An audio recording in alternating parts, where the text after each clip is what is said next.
commercial, educational, and religious center and river port on the eastern bank of the Niger River. It is the gateway to the southeastern states of Nigeria.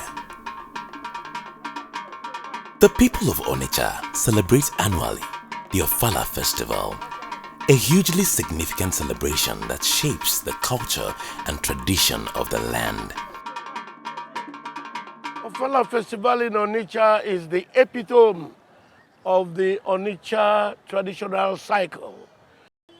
Ofala is the time when the people of Onitsha also rejoice that there's plenty of food now to eat. As you can see, this is harvest.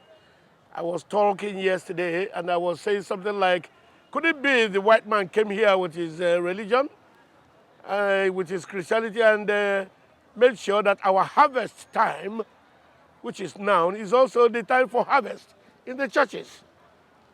It rhymed, whether or not we are here. Before Ofala, there will be famine, where every crop had gone down the earth, waiting to germinate, to grow, to produce edible results, fruits, yam, what have you. At that time, we come to Omato. Omato is those who had farmed in the previous year, had some leftover in their barn or in their safe box that is over the hearth, built over the hearth, over the kitchen. That's where you save foods.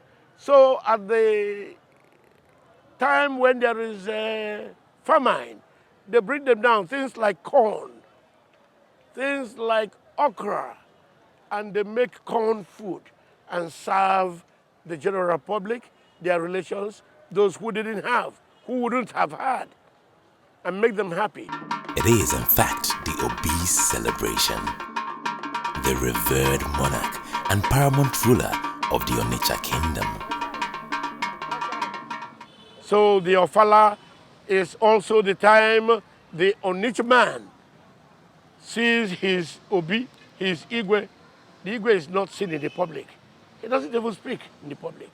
As far back as 1954-55, when Queen Elizabeth visited, Honorable Justice Chuba Ibazo had to speak on behalf of the Obi James Okosi II. He didn't shake hands, and that's the tradition. And so also, his ancestors didn't shake hands publicly. They didn't eat or drink publicly. They didn't speak or talk publicly. To the richer man, he is spirit, because he has eyes all over his body. To the richer man, he is spirit, because he has ears all over his body. You scratch Bakam in one village, he has heard of it. He is revered. See the names, see the acronyms. Igwe, the sky, highest. See the next one. Obuonye Mbosindinagua. He who takes away your life when you feel it's sweetest for you. As he has the right to make and don't make. Abogidi, he never does any wrong. Whatever he does is right. Emma Bunso, same interpretation. Whatever he does is right. Nothing is foul. Nothing is abomination that he does. King, Eze, Igwe, the sky, the limit. Nobody is above him in Onitsha kingdom.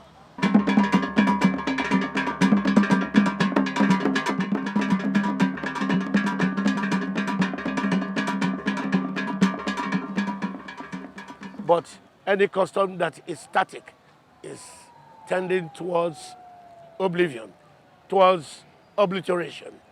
So we are dynamic and we've moved. Our Obi is everywhere. He is chief of that, chairman of that, and so on and so forth. Because the world is moving forward, waiting for nobody. That's the Ofala. So it's a day we come round to see the Obi, the tradition is kept, and the Obi sees us. And like I said earlier today, he reached our report card for us. What has happened in the kingdom, what will be happening in the kingdom. And that is it. The Ofala Festival is a spectacular public outing of the Obi in the arena of his palace before a record crowd of his subjects, most of whom had not seen him in the past year. It is the climax of all Onitsha festivals and the first time the Obi makes a public appearance in his palace after a period of seclusion and spiritual cleansing.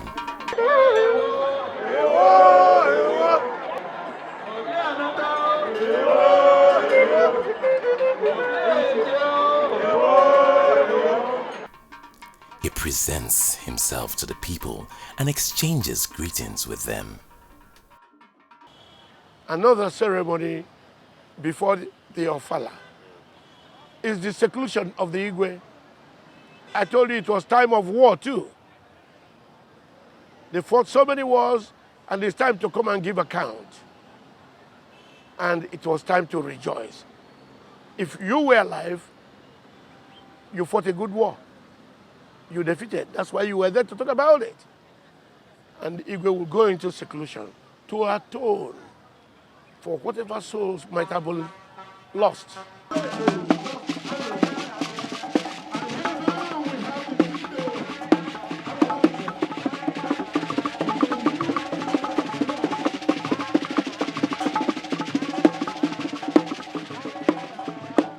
The festive season is seen as a period when the people of the community, political, cultural, and family systems celebrate anniversaries and commemorate important events in order to create life-changing stories, hope, and a sense of purpose. It is held every October as a 3-day event which captures the main religious ceremony of the community in an atmosphere free from evil and bad intentions. There are things to rejoice. That's why 3 days earlier, a day earlier before you went into seclusion, there was a celebration by his generals. They were rejoicing and congratulating themselves for having gone to war and having come back. So now at Ofala, it's time to show, here we are, we fought, we were successful, we are back. It's joy for us. We fought for you to regain and maintain this ground on which you sojourn. He comes out the first time. If you were late in coming, you'll have the opportunity of seeing him a second time. And in going around, he is greeting people with his sword. He is saluting. He is saluting and giving thanks to the gods that rule the north, the west, the south, the east. He returns because he goes anti-clockwise, as you could see. He's saluting the people and thanking God. So now and then you find him raising his sword to the sky, thanking God for making this day possible.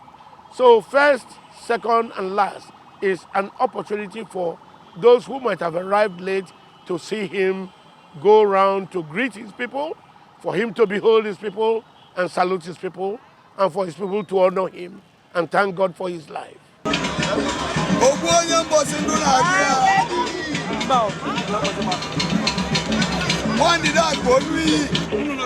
There are 3 putative arms of the war leaders, the generals of Ndi Ume, the Ndi Ume upper hierarchy.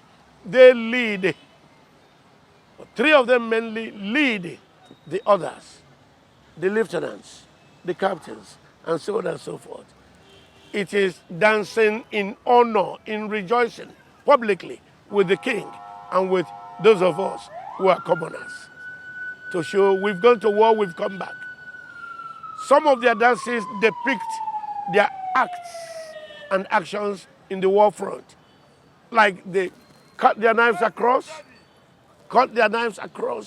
and it works. It is to relive the life of the war times, of who we were, how we were, and how we got to where we are.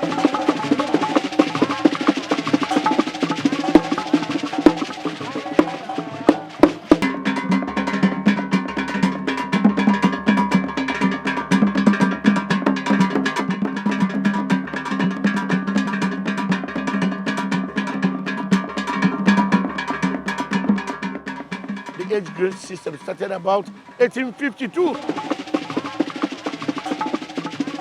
Until today, we have something like 84 or so age grades that have been established. Some are now totally extinct. If anyone were alive, he would have been about 162 years of age, and nobody has lived up to that point. The obese generals in their traditional attires arrive independently, each accompanied by drummers. They proceed to the Obi's throne in order of seniority. There they pay homage to the Obi by kneeling on the floor and bowing down before him. The celebration then continues as they dance according to seniority to the tune of the sacred royal drums, Igwe, at intervals of 3 along the palace grounds. The beat also changes in accordance with their respective titles and positions. The dancing activities usually include beautiful war dances.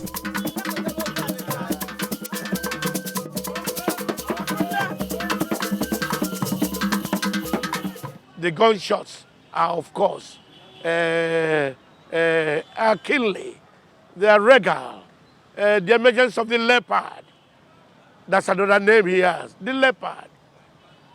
The animal whose hand is greater than the thighs. That's him. So many accolades. At the Obi's palace, tens of thousands of men and women dance to the heart-pulsating beats of traditional drummers and merrymaking. The highlight of the festival is the Obi's entrance in his royal regalia, decorated with the crown, which is announced by the traditional trumpeters and 3 cannon shots fired at intervals.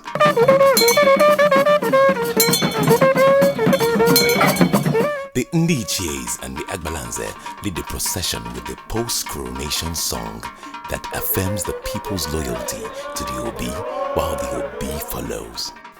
The royal music sets the rhythm for the Obi's dancing during his 3 outings.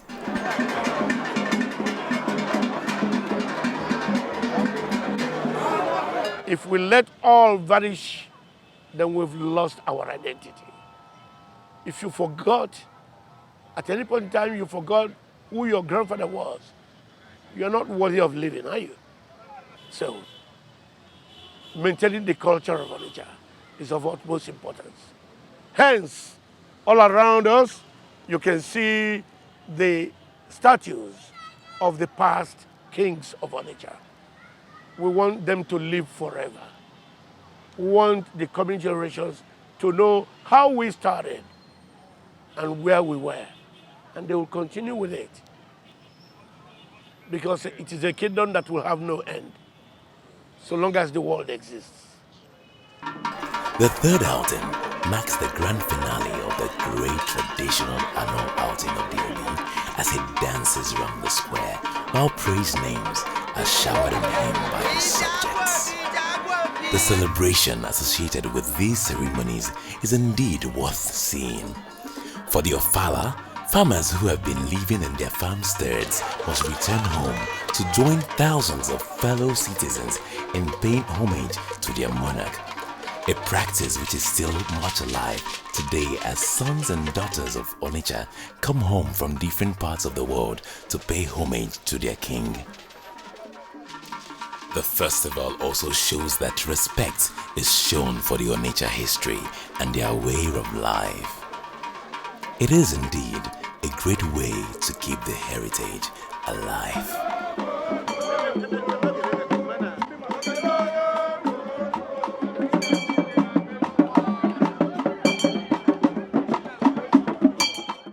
we have turned the Ofala into a tourist attraction. The world should come and see Onitsha, the way we were, the way we are, and see us where we're heading to.